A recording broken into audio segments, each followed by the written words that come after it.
I put down $50 on the table at a meeting as a bet. No one would take me up on it. I'm a cynic through experience.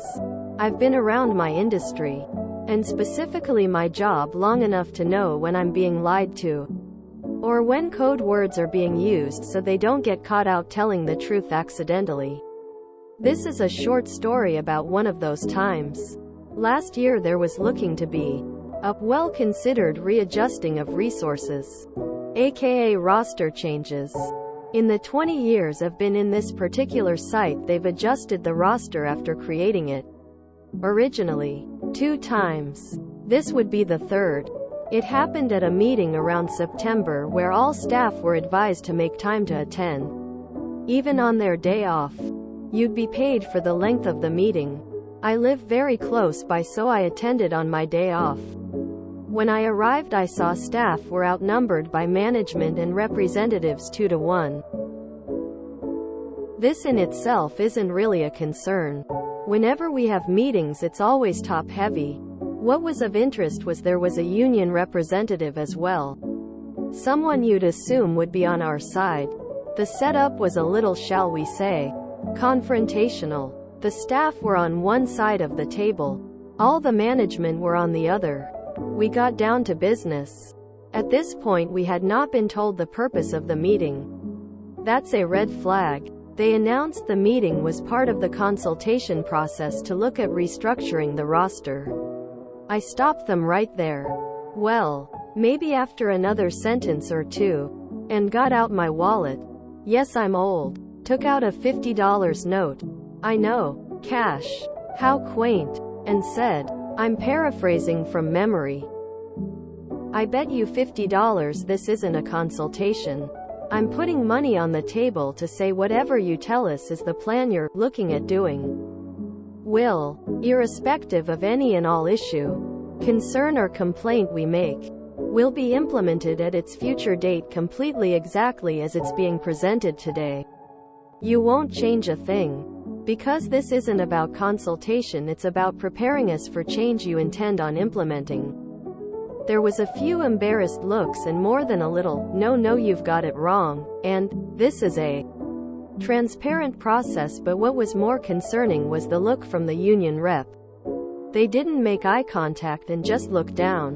When our worksite was set up, the roster was implemented specifically to service how it would run, what was needed, and providing the best service to the client. About 10 years in, they slid the start time back an hour and a half, causing a considerable change to what each shift would be responsible. The reasoning for this was to make the start and finish times more attractive to staff. The attrition rate is high. 5 or so years later they slid the start time back another hour. Again, changing responsibilities and routines. The reasoning this time was to bring us into alignment with other sites so as to make it more uniform and easier to manage. This time, the change, as it turned out, was reducing additional hours that were currently in place to provide specific services. Those services would end. The meeting went for an hour or so. Anytime a staff member came up with a particularly good point as to why X was a bad idea, or offered Y as an alternative, I waved my $50 note and said, "Any takers?" Single quote. Well, fast forward to this week, there was an email. The changes will take place in March, exactly as they were presented in September. Lesson: the bookie won't take your bet if you're putting money on a fixed result. Become the new union rep. UK here. Many moons ago, my whole shift welding fabrication of around 100 lads were called into a meeting. Compulsory redundancies were on the horizon, and the meeting was to discuss the criteria on who got the bullet was to be decided. They claimed their plan, based on experience, skill set, time and attendance, was to be done blind, with everyone assigned a number and the scores would decide, with no favoritism, and they were open to suggestions within that framework. When they opened it up to the floor, I said that I didn't believe them for a second, and it had already been decided who was going and who was staying based on who was fastest with the knee pads and chapstick and who had the prettiest eyes, just like it had been last time. In full disclosure, this wasn't as much of a personal risk as it sounds. If they got rid of me, it wouldn't be the end of civilization as we know it, but it would make things very difficult for them. They didn't like it. But it didn't make it untrue, and none of them could look me in the eye. Question: how do you walk with the gravity pull of your massive balls? I'm going to start doing this. Just need to visit a cash machine. Pre-COVID lockdown. I was close enough to retirement that I could leave if needed.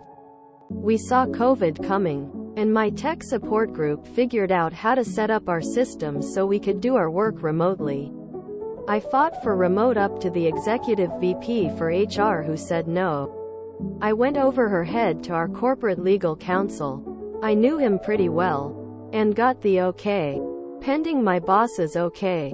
No way would I ever go over the exec VP for HR if I needed my job. Whole company went remote 2 weeks later. My position with legal. I promised we could get the job done remote. We couldn't get it done if everyone was sick, and the job was not worth dying for. It's great to have FY as one of the tools in the toolbox. It helped that I was irreplaceable at the time and needed 6 more months to train everyone to replace me. In defense of the union rep, this is a difficult situation, and likely uncommon. Bottom line, the management can decide what work needs to be done, and how many people they need to do the work. The role of the union is to make sure that decisions are made in line with the contract and history of how seniority has been treated. You don't really need to work, do you? Side gig paying well? Good job calling the bastards out. We need more of this. I'll take things that didn't happen for 200 Alex. If you enjoyed this video, please check out our playlists full of similar content. Epicaricast is like doom scrolling for your ears. Please like, share, and subscribe.